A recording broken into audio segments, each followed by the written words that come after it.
Hello, everyone. How are you guys doing? Come on, how y'all doing? All right. I'm really happy to see all of you. You know, sometimes it feels like you're in an echo chamber, and it's the U.S. It may look like we fight about this stuff a lot, but it's a small community of us who are fighting. So it's really beautiful to see all of you here. Um, I'm not going to say much before the film. We'll have time afterward to get into the discussion, but I want everybody to just take a moment to breathe and check in with yourself. How are you feeling? Where's your mind? Where's your body? And really just be here. The reason that we made this film was to bring this conversation to a human level, because as Will gave you so many facts and figures, there are so many ways that we can analyze this and point to what's wrong. But what gets lost in that conversation a lot of the time is the human toll, the fact that these are regular people, these are not ideas, these are not data points, these are everyday human beings just like all of us. And I think that to begin to solve these problems, we need to be centered in that reality. So I encourage all of you to connect with that, to know that some of the images you're about to see are painful, they are difficult, they are graphic, but it's very, very necessary for us to look at this reality so that we can begin to change it. Thank you.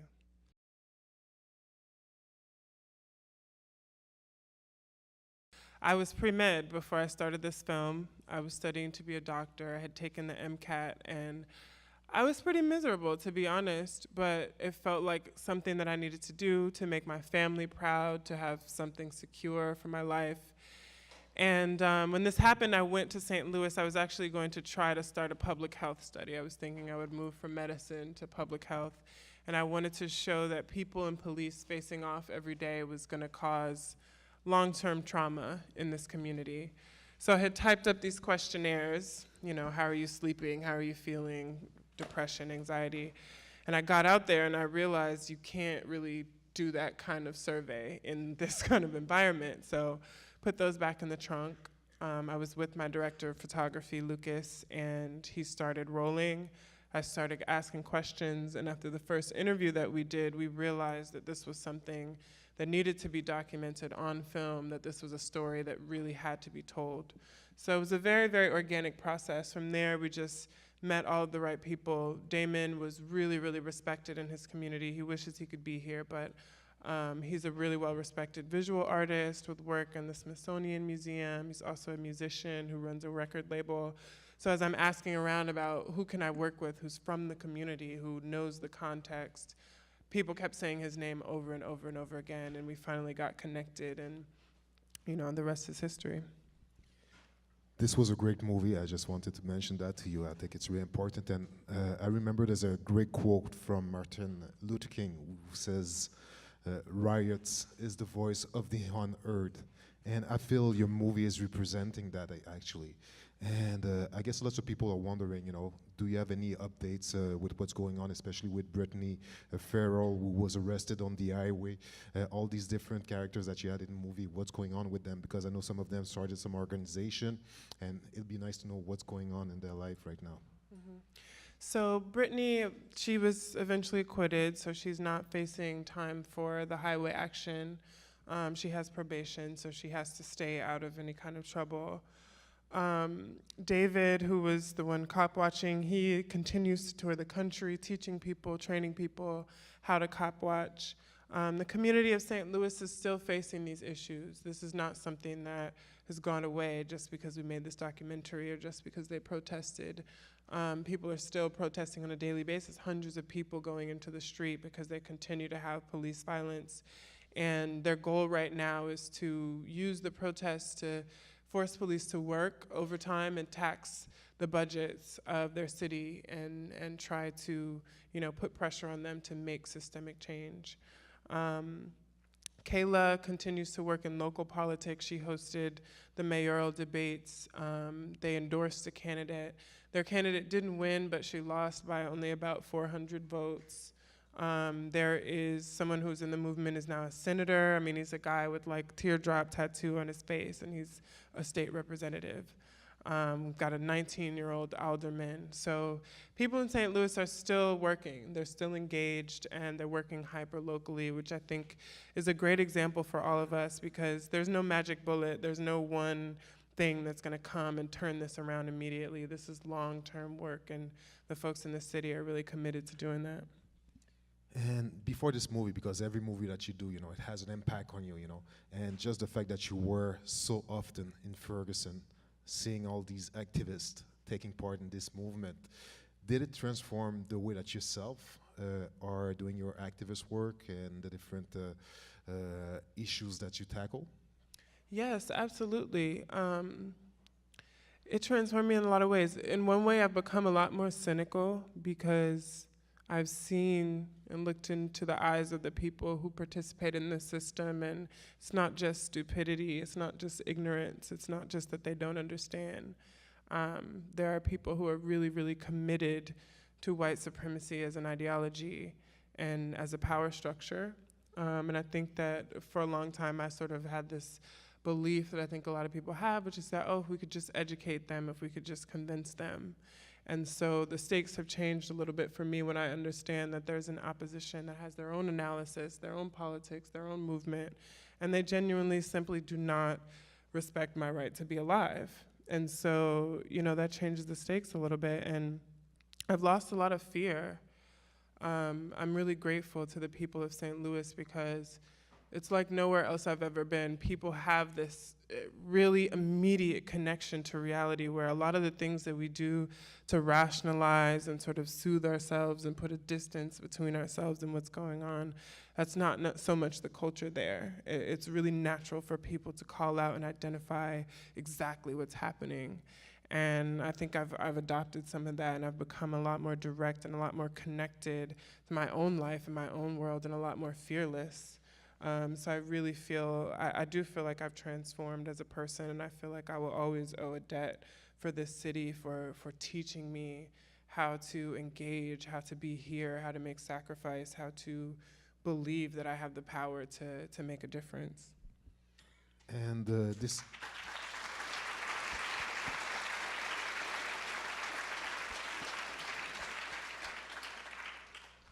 And this movie is also dedicated to Darren Seals, who was found shot with a gunshot wound to his head. He was an activist, of course, lots of people know him.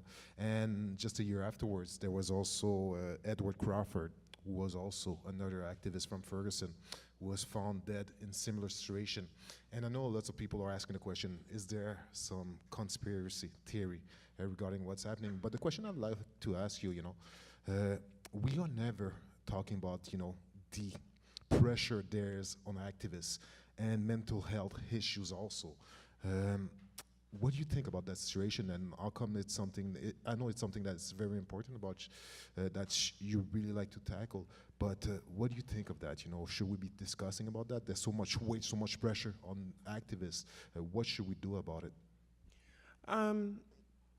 Well, for me, first of all, activism is not a profession. Activism is a way of life. It's a relationship to the world where you choose to be engaged, and you can be an activist and be whatever. You can be an activist and a doctor and a lawyer and a filmmaker and a clerk, whatever it is.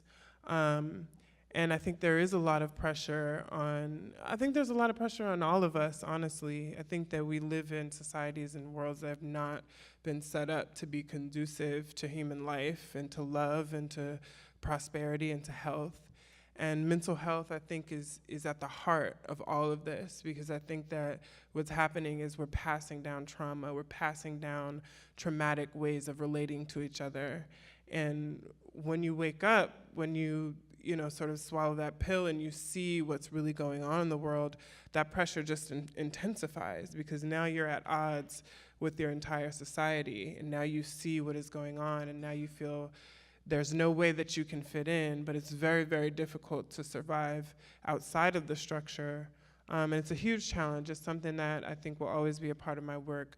Some of the proceeds from our film are going to go to providing mental health services to people in St. Louis. And I think that all of us really, really need to be taking very seriously our mental health, because even within the movement, an aspect that we didn't focus on is the struggles between different organizations, people who believed in different tactics and had different ideas about how to go about this. And a lot of those arguments became really nasty. And part of that is because we bring a lot of passion to this work, but part of it is because we also bring all of the baggage that we've carried with us throughout our lives. That doesn't just go away just because we're in a movement now, and we don't get taught how to process our pain. We don't get taught how to process our anger, and it comes out on the people closest to us. It comes out on the people who we feel, will be there regardless. And I think it's so, so critical. And as for Darren Seals and Edward Crawford, and even on the day that the non-indictment decision came down, there was a young man found burned and shot in a car on Camfield, the place where Michael Brown Jr. was killed. And I remember my DP and I had a conversation about whether or not we should investigate it. And we didn't, because we felt like we didn't have the resources or the backing to do that safely. And we felt like whether that path led to, some local issue, whether it led to the KKK, wherever it led. I mean, there were a series of churches being burned down, black churches. There's a lot of, conspiracy theory type activities that go on. And I think it amounts to the same thing, which is that the pressure of living in a white supremacist, patriarchal, classist society creates conditions that we cannot cope with, and that energy, that violence that comes down on us from the top, it spreads out, and it's gonna go somewhere. And that's why I think that we lost Darren Seals and Edward Crawford. And Josh Williams, who you also saw in the dedication, is in prison still now. I think he's got about 5 more years to serve. He was 18 years old when he was arrested for setting a trash can on fire and sentenced to 8 years in jail so that they can make an example of him. It's just a testament to how much this system is really, really dedicated to repressing any attempts at free speech, any attempts at change. I think we have some questions from the public that we're going to go around and ask some questions, but I'll just ask you this question before.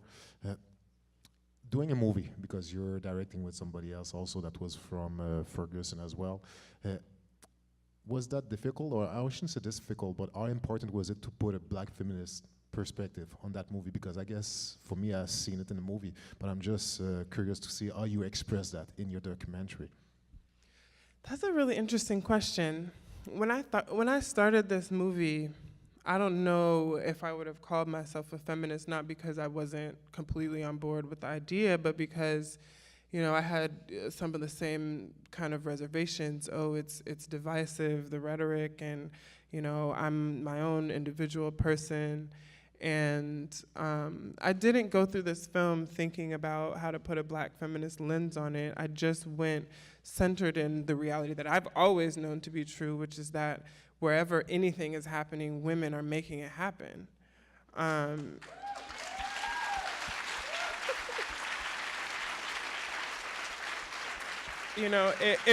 It's always been the case, and so I find it funny when people ask me, oh, why did you choose to center Brittany? I didn't choose to center Brittany because she was a woman. It's obvious why she's at the middle of this, because she's an extremely powerful person who is very much one of the sources of energy for this movement and lifeblood for this movement. And so this has been a process of getting in touch with my feminism and learning how to articulate something that feels so second nature to me. But I do think that it's really critical that we acknowledge and get in touch with the feminine principle. And this quote that Brittany said to me the first time I ever interviewed her, I'll never forget it. I said, how do you find space for yourself as a woman within this movement? And she said to me, you don't wait for somebody to make space for you, you take your space. And it completely changed. From that moment on, I was like, oh, I have to take my space. So yeah, absolutely black feminist lens, but I think it would have been hard for it not to be the case.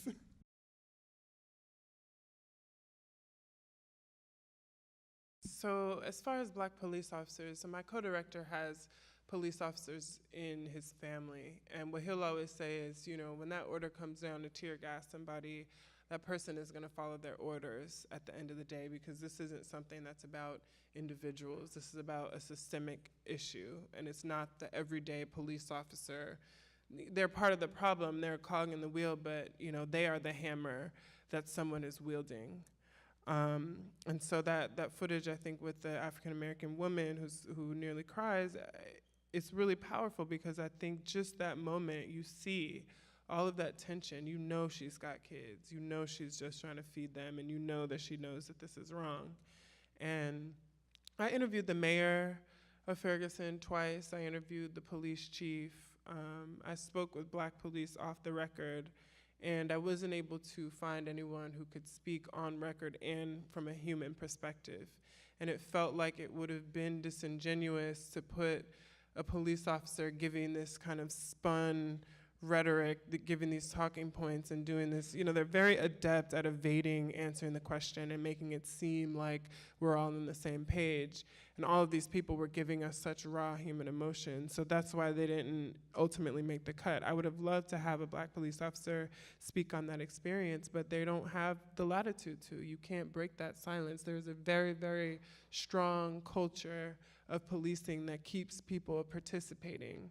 And I think it's a really huge issue. People talk about good cops and bad cops, but I don't think that you can be a good cop while you stand by and silently agree with everything that's going on.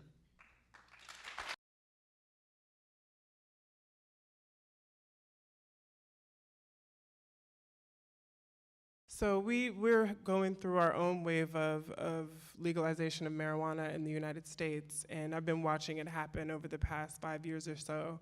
And the thing that I've been saying to all my friends is that they're gonna wait until they have enough time to set up the financial infrastructure to capitalize on marijuana, and then they're gonna make it legal. And that is exactly what's happening. It's not all the way legal yet, but all the permits to have businesses are extremely difficult or impossible to access already. And I think Oakland is the only city that has released and expunged people who have been arrested for marijuana. So in countless cities throughout the United States, there are Black people in jail for selling weed at the same time as white people are making money from selling weed. And so I think that what you're saying is absolutely spot on. And no, but it's not, policing is not arbitrary. It is specifically and systematically designed to control Black people, indigenous people, brown people, all of those who are not white.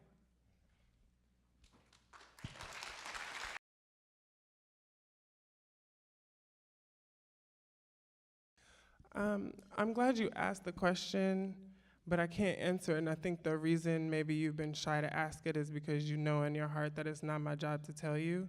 Figure it out.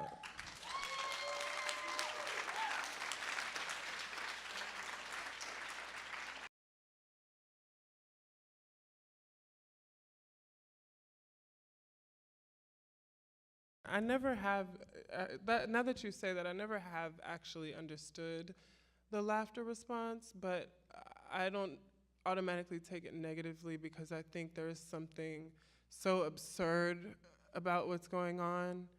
And the screening experience is different in different places. When I screened it back home in LA, it's actually at the theater that was like my theater I went to when I was a little kid, and it was all my friends and family, and people laughed throughout the entire thing. And there is humor, like there are humorous moments in the film that are there intentionally, because you have to laugh to keep from crying.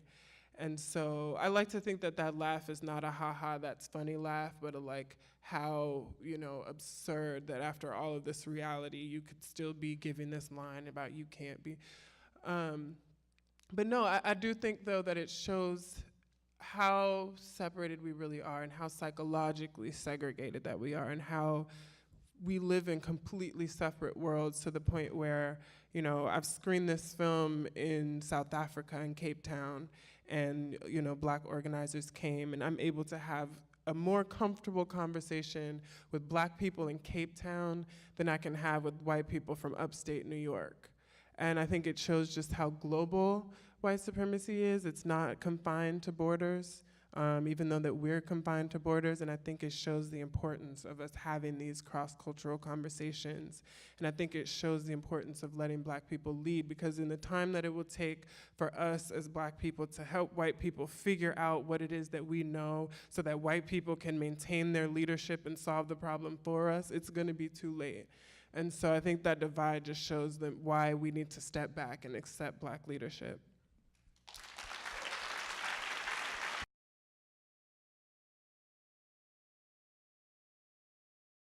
I was telling Will and Svetla and Ezra earlier about this political cartoon that I really love.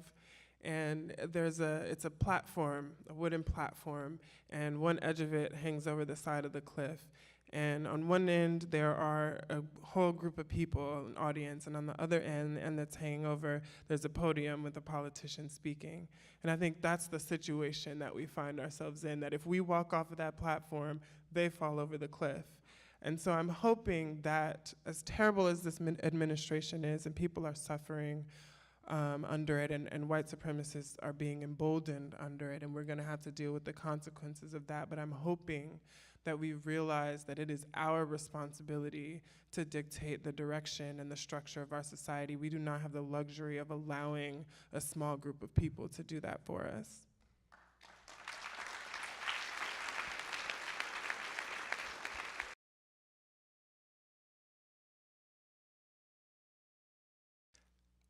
I have a relationship with my self-doubt, that little voice in my head that tells me to be quiet, that tells me to be afraid. I haven't ever been able to silence it, so I decided to start being friends with it and being like, listen, girl, I hear you, but I'm running this. And so you just do it anyway. It's very uncomfortable, it's very difficult, it's very risky. I never know if what I'm saying is gonna be the end of my career or my next blacklist. But you know what? Every time that we silence ourselves and make ourselves smaller, we allow white people, we allow everyone to get comfortable with us in that way, and people need to get comfortable with us for who we really are.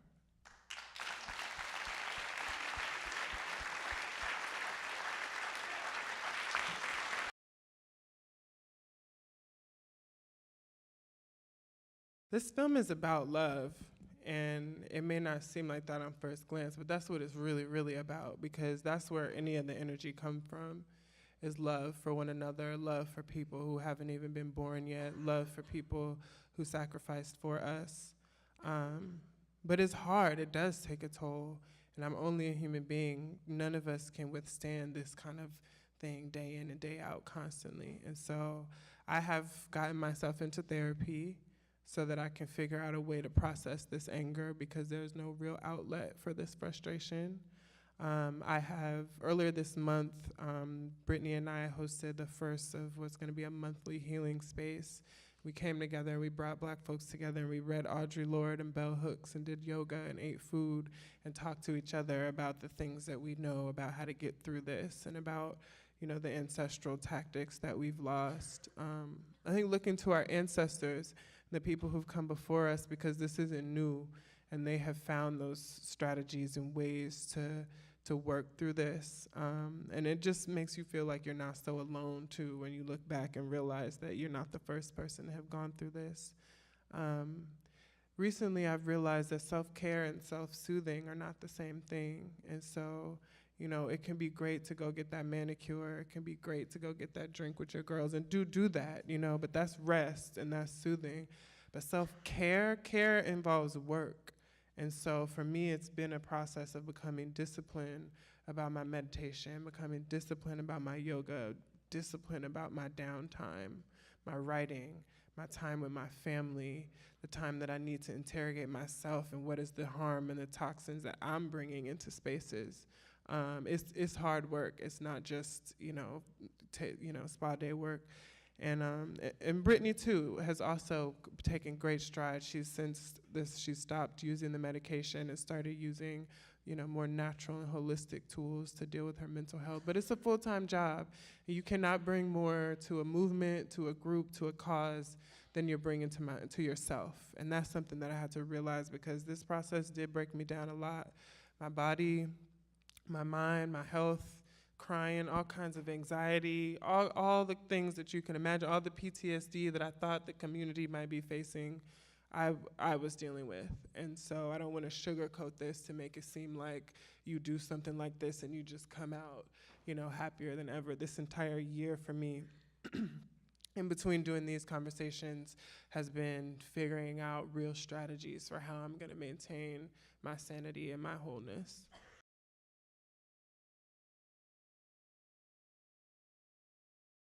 I think it is important to understand that white supremacy does operate on a sort of phenotype basis, and the darker the people, the more African, the more indigenous the people, the more pressure they're gonna face and the more marginalized that they're gonna be. But with that being said, there's a phrase that we have, your skin folk ain't your kinfolk. All your skin folk ain't your kinfolk. And that means that everybody who looks like you does not necessarily have your best interest in mind. And I think that I could tell a perceptive and empathetic and moving story about anybody, because I move through the world as a human being, seeing people first. And I think that anybody can do that, but it's about understanding your relationship to that community and being honest about your relationship and bringing that into the story. I think the issue that arises is when somebody from the outside approaches a story in a way where they're saying, me being an outsider gives me critical distance, gives me an objective view. I think we have this culture, particularly in documentary and journalism, that white men have the objective, tabula rasa. I can just look at this and say what's going on, and my analysis is gonna be better because I'm not clouded by emotion. I think we have to move past that and come to it from a place of, this is a film that only a Black woman can make. There's a film about this situation that only you as a non-Black person of color can make, and that could be a very humanistic and beautiful film if you're honest about where you're coming from. So no, I don't think that it's only Black people who can tell Black stories, but I do think that given the historical discrepancy, it is appropriate for you to work with somebody who is Black in an authorial position, who really knows, and to situate yourself in a way where you're actually accountable to that community. Like I went and found a co-director who was from there, and I go there constantly and I build relationships with people so that I can't just do whatever or say whatever. There's gonna be consequences for me. And I think that, I don't think that who you are determines what story that you can tell, because I think we griots come from all different places. Bearing witness is a very, very special act and a very, very special role that some of us were put on this earth to fill, but it has to be done thoughtfully and humanely and honestly.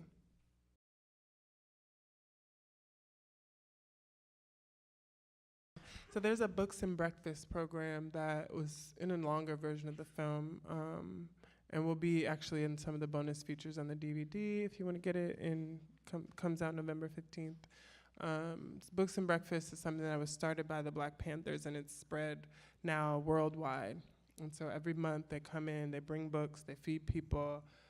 People have been trying to get some of the abandoned homes that are on the north side of the city and reconstruct them to rebuild those communities. So this movement, this particular film is about the protest aspect of the movement, but this movement has made very, very holistic attempts to solve a lot of those problems. Activists have also run for the school board. We have people who are trying to work on it from the inside. And that's one thing that's important too, is that while these systems still stand, there do need to be people on the inside. It doesn't mean that going inside of them is gonna fix it, because it's not. But those inside allies can be critical to shoring up some of this damage. But there's so much more that's needed. There's so much that's needed. And that's one of the, I think, biggest tragedies of this entire situation. I think for America in particular, I worry, because our education system, our public education is so bad. And so people leave so unequipped to even participate in this kind of political thinking, to even have their own agency. And it's a real issue that we're gonna have to reckon with if we wanna, have any real change. Thank you.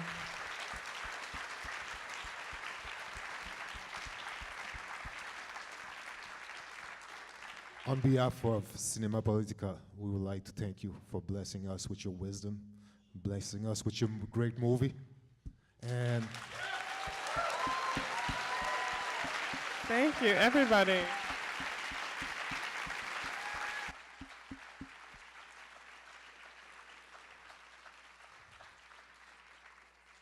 I think we all wish you all the best, but I think it will be just normal that you have the final word for this evening. Well, I just want to thank you all so much for being here, and I just want to say we spent a lot of time thinking about, what we want to do, how to be leaders, what we can start, and I think that, especially as I see a lot of white people in the audience, we need to put just as much thought into who can we follow, who can we support, who can we lend a hand to, how can we be of service to others. So I leave you all with that.